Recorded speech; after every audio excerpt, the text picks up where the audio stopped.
السلام علیکم ورحمۃ اللہ وبرکاتہ۔ سورہ رعد پارٹ 4 آیت نمبر 25 سے آج سٹارٹ کریں گے۔ اللہ تعالیٰ آپ سب کو اجر سے نوازے کیونکہ آپ اللہ تعالیٰ کے کلام کو سننے کے لیے آئے ہو۔ بسم اللہ الرحمن الرحیم۔ شروع کرتے ہیں اللہ کے نام سے جو بہت مہربان ہے۔ اور دوسری طرف جو لوگ اللہ سے کیے ہوئے عہد کو مضبوطی سے بڑھنے کے بعد توڑتے ہیں اور جن رشتوں کو اللہ نے جوڑے رکھنے کا حکم دیا ہے انہیں کاٹ ڈالتے ہیں اور زمین میں فساد مچاتے ہیں تو ایسے لوگوں کے حصے میں لعنت آتی ہے اور اصلی وطن میں برا انجام انہی کا ہے۔ اصلی وطن کیا ہے؟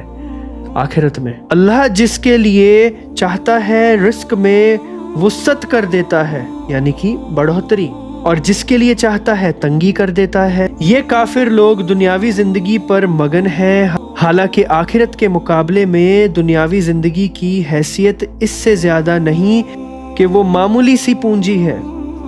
اور جن لوگوں نے کفر اپنا لیا ہے وہ یہ کہتے ہیں کہ ان پر یعنی محمد رسول اللہ صلی اللہ علیہ وسلم پر ان کے پروردگار کی طرف سے کوئی نشانی کیوں نہیں اتاری گئی۔ اب حضور پاک صلی اللہ علیہ وسلم کو بہت سے معجزات دیے گئے تھے لیکن کفار مکہ اپنی طرف سے نیو معجزے کی فرمائش کرتے تھے۔ ہر روز بھائی نیو معجزہ دکھاؤ، اب یہ دکھاؤ، اب وہ دکھاؤ، اپنے اللہ سے بولو کہ یہ کر کے دکھاؤ، وہ کر کے دکھاؤ۔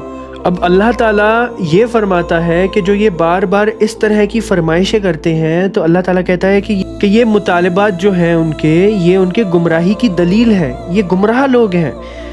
اللہ تعالیٰ جس کو چاہے گمراہی میں پڑا رہنے دیتا ہے اور ہدایت اسی کو نصیب ہوتی ہے جو اللہ تعالیٰ سے رجوع کر کے ہدایت مانگے اور حق کی طلب رکھتا ہو۔ ایسا شخص ایمان لانے کے بعد اس کے حقوق ادا کرتا ہے اور اللہ تعالیٰ کی یاد میں سکون حاصل کر لیتا ہے، پھر اس کو اس قسم کے شکوک پیدا نہیں ہوتے۔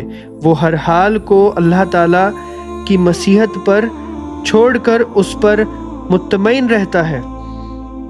اگر اچھے حالات ہوں تو اس پر شکر ادا کرتا ہے اور اگر کوئی تکلیف ہو تو اس پر صبر کر لیتا ہے اور اللہ تعالیٰ سے اس کے دور ہونے کی دعا کرتا ہے یعنی کہ پرابلمز کو دور ہونے کی، اور اس بات پر مطمئن ہوتا ہے کہ جب تک تکلیف ہے اللہ تعالیٰ کی حکمت اور مصلحت کے تحت ہے، اس لیے مجھے اس سے شکوہ نہیں ہے۔ اس طرح اسی تکلیف کے حالت میں بھی اطمینان قلب نصیب رہتا ہے، اور یہ ایسا ہی ہے جیسے کوئی شخص اپنے بیماری دور کرنے کے لیے آپریشن کروائے تو آپریشن کی تکلیف کے باوجود اسے یہ اطمینان رہتا ہے کہ یہ عمل عین حکمت کے مطابق ہے یعنی آپریشن کے بعد وہ ٹھیک ہو جائے گا۔ سیدھی سی بات ہے۔ کہہ دو کہ اللہ جس کو چاہتا ہے گمراہ کر دیتا ہے اور اپنے راستے پر انہی کو لاتا ہے جو اس کی طرف رجوع کریں۔ یہ وہ لوگ ہیں جو ایمان لائے ہیں اور جن کے دل اللہ کے ذکر سے اطمینان حاصل کرتے ہیں۔ یاد رکھو کہ صرف اللہ کا ذکر ہی وہ چیز ہے جس سے دلوں کو اطمینان نصیب ہوتا ہے۔ غرض جو لوگ ایمان لائے اور جنہوں نے نیک عمل کیے ہیں ان کے حصے میں خوشحالی بھی ہے اور بہترین انجام بھی۔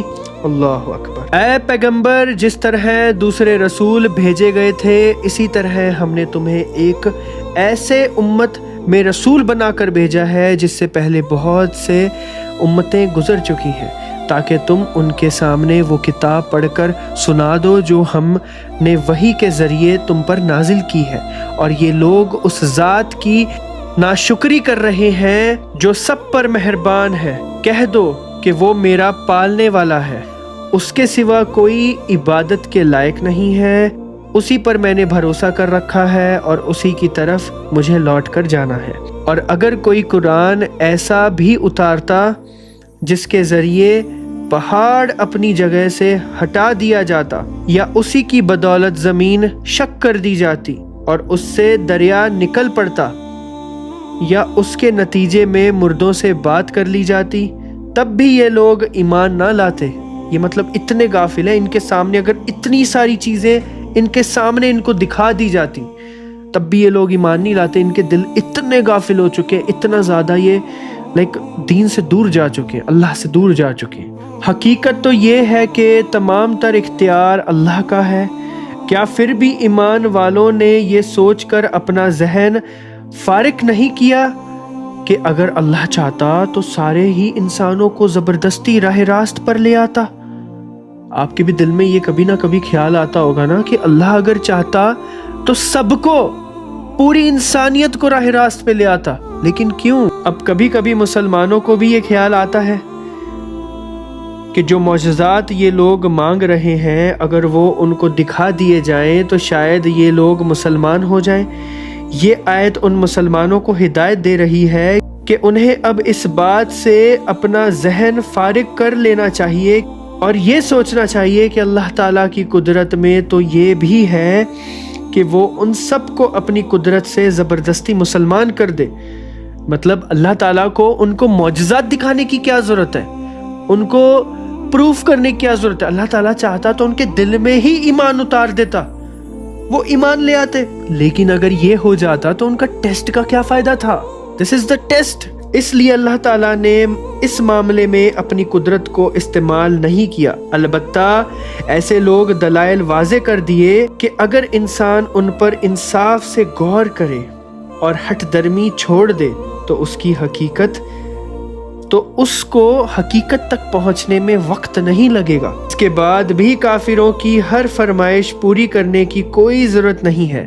अब आप इंसान अगर खुद इस पूरी कायनात पे एक नज़र मारे, खुद पे नज़र मारे, पूरी इंसानियत पे, अपने खुद के जिस्म पे नज़र मार ले, इंसान पैदा कैसे होता है उस पे नज़र मार ले, ज़मीन से पौधा कैसे उगता है उस पे नज़र मार ले, बारिश कैसे बरसती है उस पे नज़र मार ले, ऑक्सीजन कैसे हमें ज़िंदा रखता है उस पे नज़र मार ले, अलग अलग फ्रूट्स अल्लाह ताला उगाता है अलग अलग तरीके के, उस पे नज़र मार ले। अल्लाह अकबर। जिन्होंने कुफ्र अपनाया है उन पर तो उनके करतूत की वजह से हमेशा कोई ना कोई हड़खानी वाली मुसीबत पड़ती रहती है या उनके बस्ती के करीब कहीं नाजिल होती रहती है, यहाँ तक कि एक दिन अल्लाह ने जो वादा कर रखा है वो आकर पूरा हो जाएगा। अब वो क्या वादा है? ऐसे लोगों के लिए जो आखिरत में उनको सज़ा मिलने वाली है, उसका वादा। यकीन रखो कि अल्लाह वादे की खिलाफ वर्जी नहीं करता। और ए पैगंबर, हकीकत ये है कि तुमसे पहले पैगंबरों का भी मजाक उड़ाया गया है। ऐसे काफिरों को मैंने भी मोहलत दी थी, मगर कुछ वक्त के बाद मैंने उनको गिरफ्त में ले लिया। अब देख लो कि मेरा अजाब कैसा था।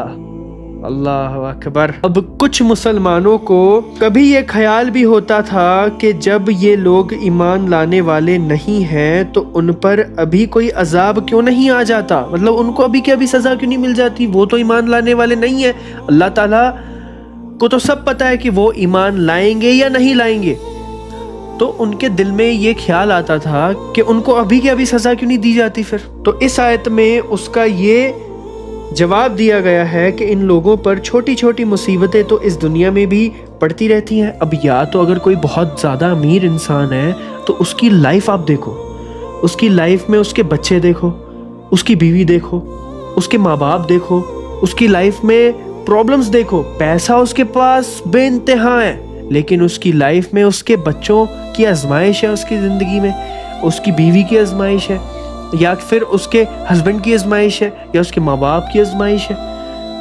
ये भी तो आजमाइश है, सिर्फ पैसा आजमाइश थोड़ी होता है। रिज्क तो पैसा भी है, रिज्क तो माँ बाप भी है, बच्चे भी हैं, खाना भी है, सब चीज़ें रिज्क ही हैं जो अल्लाह ताला की तरफ से आती हैं। आज हमने आयत नंबर 32 तक मुकम्मल कर लिया है। पार्ट 5 में आयत नंबर 33 से स्टार्ट करेंगे इंशाल्लाह। आई होप आपको वीडियो अच्छा लगा होगा। अच्छा लगा ज़रूर बताइएगा कमेंट सेक्शन में, और आपने पूरा वीडियो देखा ये भी बता देना यार, ठीक है जी। अस्सलामु अलैकुम वरहमतुल्लाहि वबरकातुहू।